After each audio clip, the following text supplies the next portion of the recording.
Hello and welcome to this Python tutorial. So we just initialized our convolutional neural network as a sequence of layers using the sequential class, and now we're about to add the first layer of our CNN. But before we add this first layer, let's just give us a quick reminder of the building process of the convolutional neural network, which is right here on this slide. So the CNN building process takes 4 steps. Step 1, convolution. Step 2, max pooling. Step 3, flattening. And step 4, full connection. And in this tutorial, we will take care of the first step, convolution. So let's also give us a quick reminder of what this convolution step is about. So we have an input image. In our case, the input image will be the image of a cat or a dog. But here on the example of this slide, this is the input image of a smiling face. We converted the smiling face image into a table of pixel values, and this is what we got with all the 1 and 0 pixels. And so this convolution step consists of applying several feature detectors on this input image. So here on this slide, the feature detector is the feature detector of the left side of a smiling mouth, well, the right side, but left when we look at the person.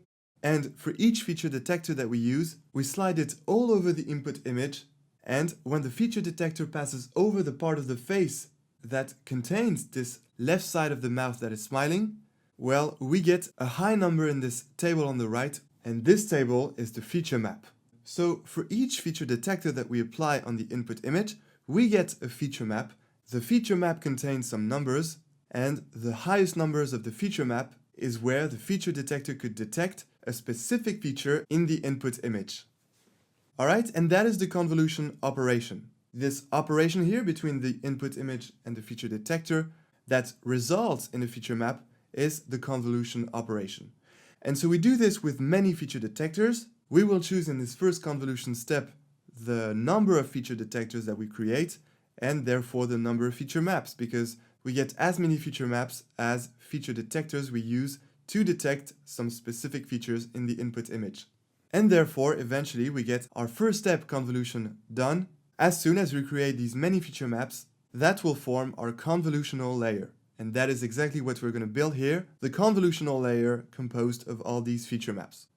So let's do it. It's actually going to take one line because we already imported the packet that we're going to use to add this convolutional layer. And so this is going to take one line, and we are going to start this line by taking our classifier because, of course, this is an object, and we're going to apply a method on this object, which will be nothing else than the add method that we already used to add a layer, but it was not a convolutional layer, but a classic layer composed of several nodes. That's what we did in the previous section, building the A and N. But here, some things are of course going to change.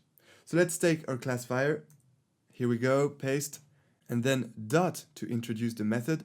And here we go, that's the method we want to use, add, pressing enter. And now parenthesis, and in these parentheses we will add the parameters of our convolutional layer. So now remember, when we added the classic layer in the ANN section, what we used here was the dense function, but this dense function is used to add a fully connected layer like in the ANN, and therefore this is not the function that we're going to use here. The function that we're going to use, you can guess what it is convolution 2D. And we can use this function thanks to this import here, convolution 2D. Alright, so now new parenthesis, and let's see what we need to input here in this convolution 2D function.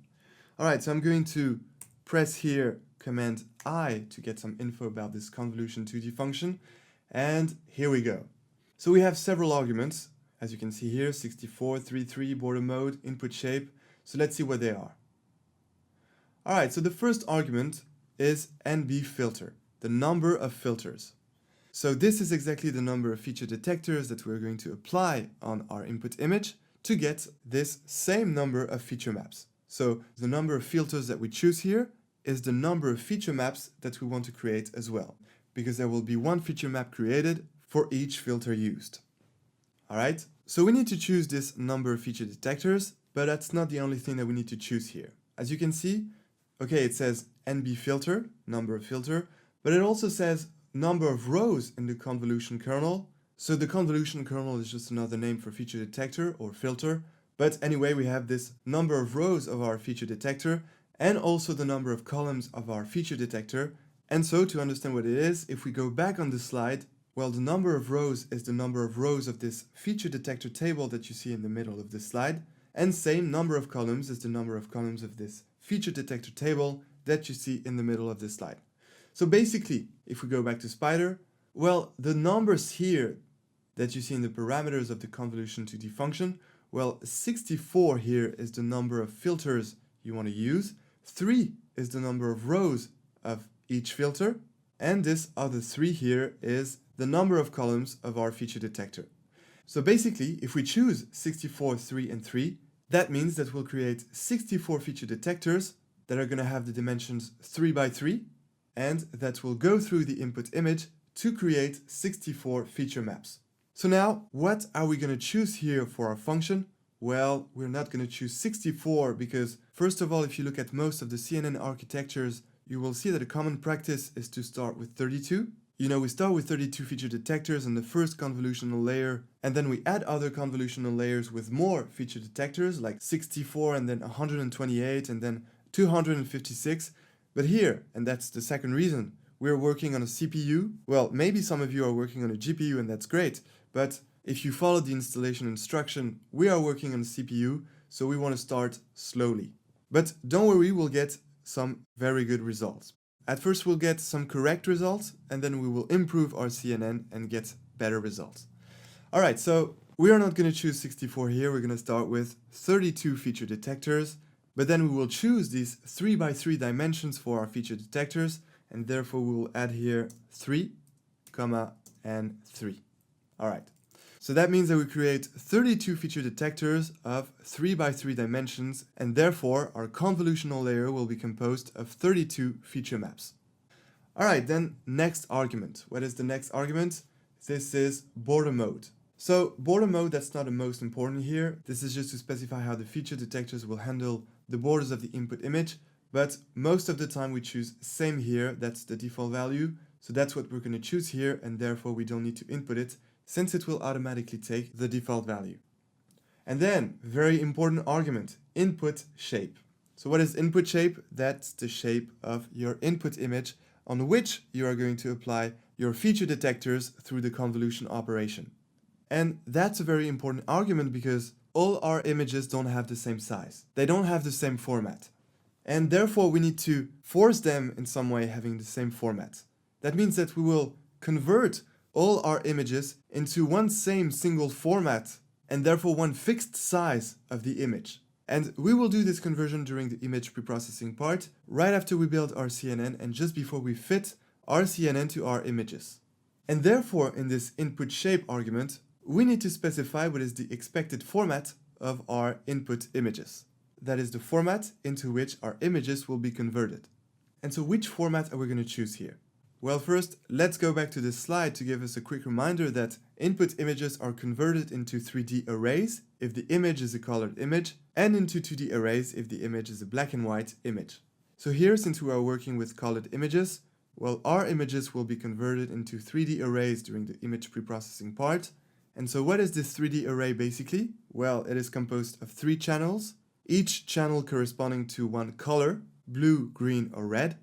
And each channel corresponds to one 2D array that contains the pixels of our images. And therefore, if we go back to Spider, well, we see that input shape has 3 arguments, 3, 256, 256.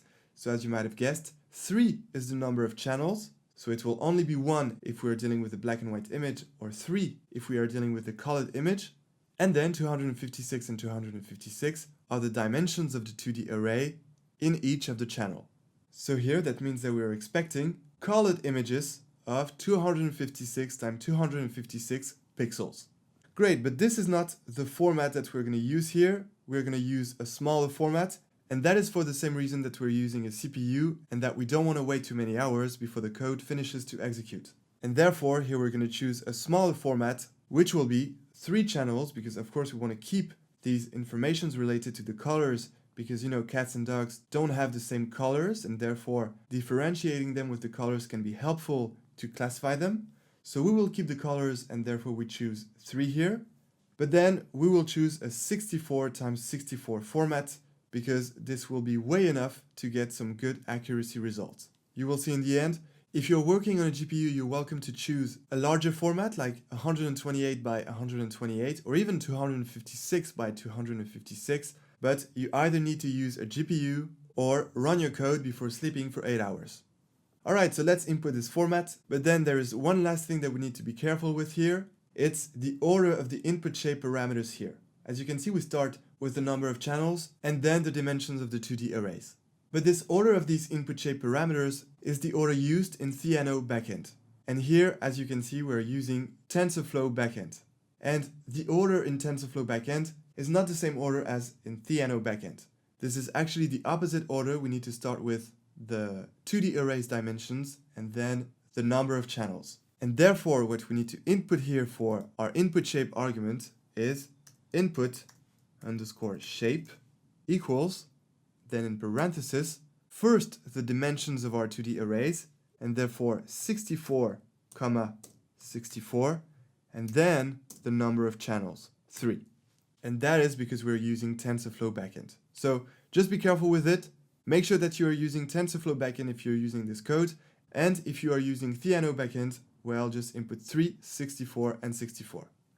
Alright, and now we just have one last argument to input, which is the activation function. Exactly as we did for our fully connected layers in the artificial neural network that we built in the previous section, only here we're doing it for a different purpose. For the ANN, we used this activation function to activate the neurons in the neural network. Here we are using this activation function, which by the way will also be the rectifier activation function, but just to make sure that we don't have any negative pixel values in our feature maps. Depending on the parameters that we use for a convolution operation, we can get some negative pixels in the feature map, and we need to remove these negative pixels in order to have nonlinearity in our convolutional neural network. Because of course, classifying some images is a nonlinear problem, and so we need to have nonlinearity in our model. And that's why we use this activation function here, this rectifier activation function, to make sure we get this nonlinearity. So let's add it. It's exactly the same as what we did before. We input this activation parameter here, then equals, and then in quotes, we input the name of the rectifier function, which is, as usual, relu. Perfect, and that's done. Our convolutional layer is ready to be added in our convolutional neural network. So let's select this line and execute. Here we go, perfect. Our first convolutional layer was correctly added.